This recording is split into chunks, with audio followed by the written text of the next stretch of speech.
Hi, I'm Val, everyone's favorite harem protagonist, and this is week 14 of reviewing an isekai show every week until I get a fourth girlfriend. Today's series is The Eighth Son? Are you kidding me? A story about how no matter how great the man your theory entails, society is a system that contains and constrains him. The main character is isekai'd into a noble family in a world of swords and sorcery, but his family is poor as dirt and he's the eighth son, so he's not gonna really have a shot at the inheritance. But in the process of learning to use the magical talent he's born with, he discovers that every time he gains power or notoriety, he's saddled with more social responsibilities. His magic tutor leaves him a really weighty legacy. His efforts to defeat a dragon on the way to the capital land him an even more severe noble title, and he's slowly maneuvered into being the pawn of the kingdom despite just wanting to make a life for himself as an adventurer. This continues to happen anytime that would be a power fantasy moment and he manages to pull off something crazy. He ends up with more shit on his plate. It's a really fascinating subversion of the whole power equals freedom premise that a lot of isekais go with. If you're not smart enough to use your power effectively, you'll end up being run around by those in control.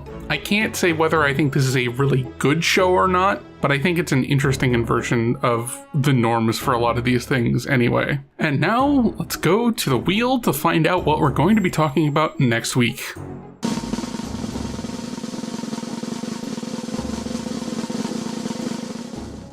The Magical Revolution of the Reincarnated Princess and the Genius Young Lady. Alrighty. As usual, if you want to make this series end sooner than it will naturally, you can find me on Blue Sky or in the Discord linked in the description or replies, depending on where you're watching this.